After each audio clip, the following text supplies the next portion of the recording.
के डाक बंगले में आए हुए हैं।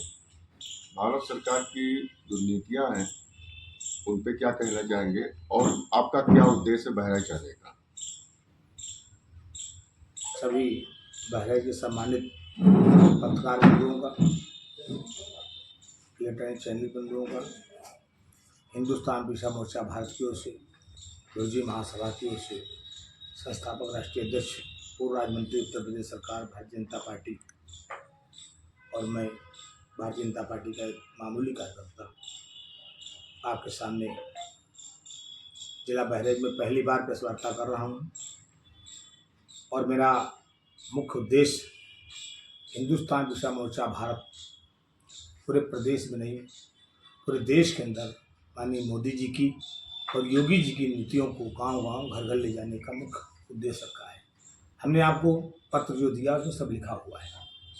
मोदी जी 11 साल से पूरे देश के अंदर हजारों गरीब किसान मजदूर लोगों के लिए मकान की व्यवस्था, शौचालय की व्यवस्था, 5 लाख आयुष्मान आधार कार्ड की योजना, हजारों योजनाओं से प्रदेश और देश की जनता को लाभान्वित कर रहे हैं।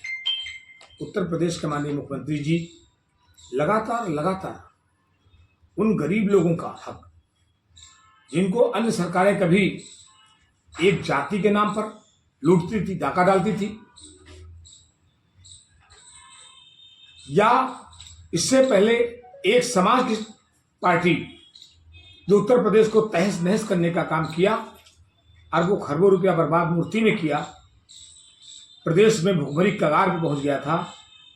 इसके बाद तत्कालीन जो सरकार आई, सपा के मुखिया ने पूरे प्रदेश को एक्सप्रेस वे में लूट लिया, लैपटॉप घोटाले में लूट लिया। दुनिया के 10 ऐसे घोटाले हैं जिनमें देश की सीबीआई जांच कर रही है। सारी पत्रावलियां तैयार हैं। सपा के मुखिया ने अरबों खरबों लूट करके विदेशों में बड़े बड़े टापू और बड़े बड़े फैक्ट्रियां लगा दी हैं, जिसकी माननीय मुख्यमंत्री ने सदन के अंदर वक्तव्य रखा है। भारत के माननीय प्रधानमंत्री जी की इच्छा है कि एक परिवार के लोग और एक जाति के लोग सेंट्रलाइज जो लूटते थे, जो गिरोह बन के डाका डालते थे, मुसलमानों को डरवाते थे, धमकाते थे, अगर उत्तर प्रदेश के अंदर मंदिर बन जाएगा मुसलमानों का कत्लेआम हो जाएगा, मुसलमान रातों रात नष्ट नाबूद कर दिया जाएगा। राम मंदिर का निर्माण हुआ, राम मंदिर बना, एक मुसलमान को ये माननीय भारत के प्रधानमंत्री जी, भारत के माननीय गृह मंत्री जी, हमारे सांसद लखनऊ केंद्रीय रक्षा मंत्री राजनाथ सिंह जी और माननीय मुख्यमंत्री जी की विशेष कृपा है कि राम मंदिर बनने से लेकर के राम मंदिर उद्घाटन तक एक भी किसी सूचना आप लोगों नहीं मिली होगी। उस पार्टी का खात्मा हो गया है जो राम भक्तों पे गोली चलाई थी, सरजू लाल हो गई थी, खून से सन गई थी, मुसलमानों का डर पैदा करके पार्टी को चलाने का काम करते थे। अब वो काम खत्म हो रहा है। मुसलमान, मैं कहता हूँ मुसलमान बच्चे को, परिवार के लोगों को आप गेहूं न दीजिए, चावल न दीजिए। मुस्लिम परिवार को आप शिक्षा दे दीजिए, आप शिक्षा दे दीजिए, अपने आप पढ़ करके लड़का काबिल बन जाएगा। इसलिए हमारे मैनिफेस्टो में लिखा है, हमारा हिंदुस्तान पिछड़ा मोर्चा भारत सबको साथ लेके चलता है। हिंदुस्तान पिछड़ा मोर्चा भारत द्वारा हम लगातार भारतीय जनता पार्टी की हर बूथ स्तर से लेकर के विधानसभा, लोकसभा, जिला स्तर पर हम ताकत देने का काम, हमारे साथ हर वर्ग के लोग जुड़े हुए हैं। हमारे साथ हिंदू भी जुड़े हैं, मुसलमान भी जुड़े हैं, सिख भी जुड़े, ईसाई भी जुड़े हैं। हमको सबका साथ सबका विकास, इसके लिए हमने जो बहराइच में मैं कल से भ्रमण कर रहा हूँ, मेरे अभिषेक शुक्ला जी हैं, उन्होंने कार्यक्रम रखा था।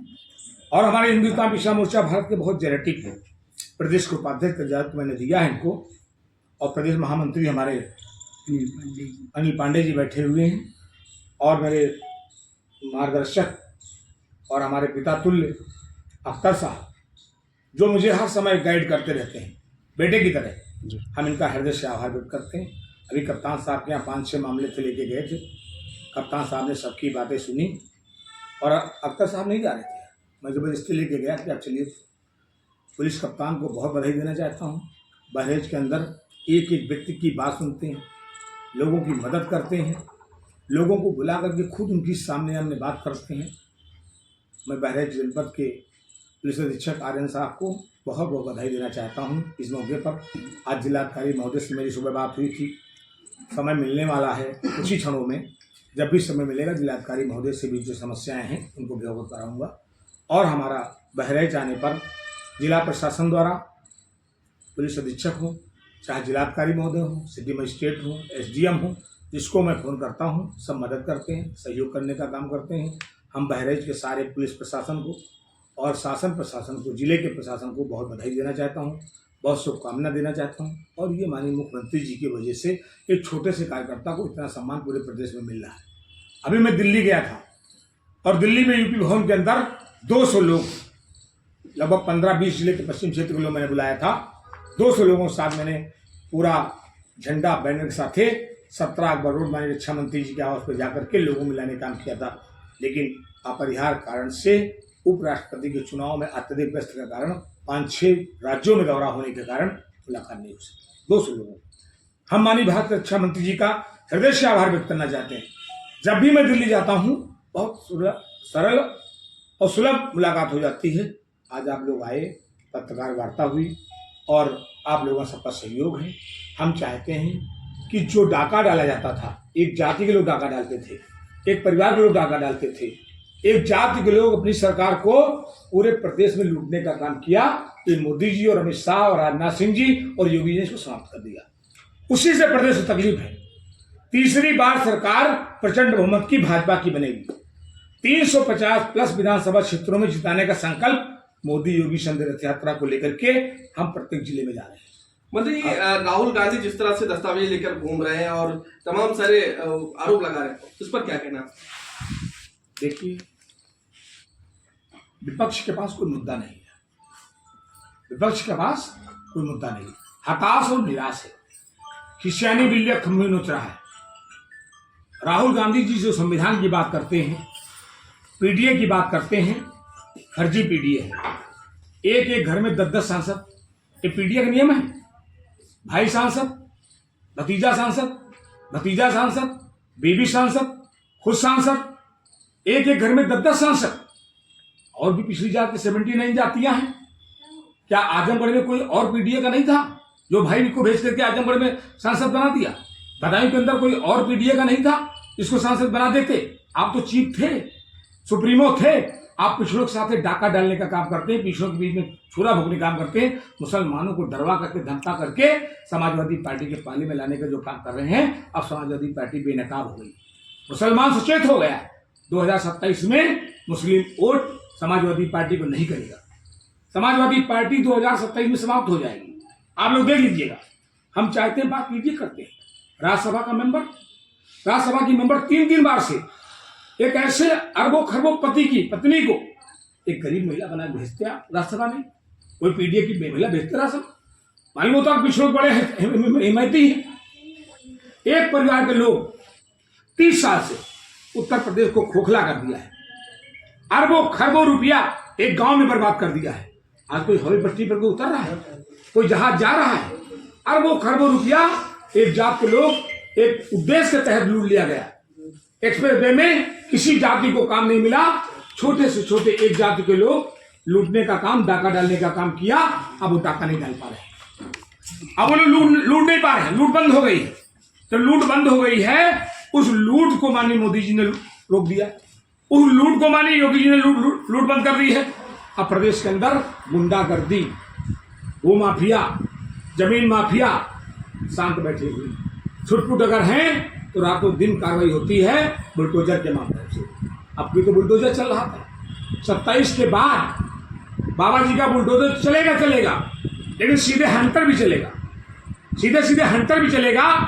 इसलिए हंटर चलेगा कि उत्तर प्रदेश के अंदर हर गरीब का सपना माननीय मोदी जी पूरा कर रहे हैं। आवास देकर के, राशन देकर के, शिक्षा देकर के, इलाज 5 लाख रुपए का आयुष्मान भारत कार्ड देकर के माननीय प्रधानमंत्री जी, मुख्यमंत्री जी प्रदेश की सेवा कर रहे हैं। हम आप लोगों को बहुत बहुत बधाई देना चाहते हैं, बहुत बहुत शुभकामनाएं। आप सभी पत्रकार बंधु चैनल के माध्यम से आपसे मेरा निवेदन है कि जो कांग्रेस ने ओछी मानसिकता की पटना और बिहार के अंदर जो माननीय प्रधानमंत्री जी के प्रति ऐसी अभद्र टिप्पणी की है, उसकी मैं घोर भर्त्सना करता हूँ। निंदा करता हूँ। कांग्रेस को माफी मांगना चाहिए। राजद के भ्रष्ट नेता, दुनिया के सबसे भ्रष्ट नेता पहले वही नापे गए। सबसे ज्यादा जेल में राजद के सुप्रीमो ही रहे, चक्की पीसे हैं। और उत्तर प्रदेश के कई सपा के दिग्गज बहुत जल्दी जेल के अंदर चक्की पीसने वाले हैं। आपको मालूम होगा, जो सबसे ज्यादा प्रदेश के अंदर आग उगलने का काम करते थे, आज वो जेल के अंदर चक्की पीस रहे हैं। माननीय मोदी जी की इच्छा है और योगी जी की इच्छा है गरीबों को न्याय, गरीबों को सम्मान, गरीबों के बच्चों की शिक्षा, गरीबों के लिए इंतजाम हो रहा है। इसलिए विपक्ष बौखलाया हुआ है। बात संविधान की करते हैं। राहुल गांधी को आर्टिकल 56 नहीं मालूम हुआ, आर्टिकल 61 नहीं मालूम हुआ, संविधान कभी पढ़े नहीं होंगे, उनके बाप दादा भी नहीं पढ़े होंगे। आज संविधान की बात करते हैं कि देश की जनता को गुमराह किया जा रहा है। कोई संविधान नहीं। जो सपा मुखिया बात करते हैं पीडीए की, एक घर में 10-10 सांसद। आजमगढ़ में कोई ऐसा योग्य नेता नहीं था पीडीए के अंदर, सगा भाई जाकर के आवाज टूट लिया आजमगढ़ को, बदायूं के अंदर डाका डाल दिया, फिरोजाबाद के अंदर डाका डाल दिया, मैनपुरी में डाका डाल दिया, कन्नौज के अंदर स्वयं डाका डाल दिया। विधायक होते हुए क्या उनको भरोसा नहीं था किसी कार्यकर्ता के ऊपर? और तमाम 79 जातियां पिछड़ी जाती हैं, मुसलमान जातियां हैं, उनको सांसद बना देते आप। फर्जी पीडीए है। ये पीडीए 2027 में खत्म हो जाएगा। 350 प्लस की सीटें बीजेपी को आएंगी और भारतीय जनता पार्टी की योगी जी के नेतृत्व में कष्टों बहुमत सरकार बनेगी। जय हिंद, जय भारत।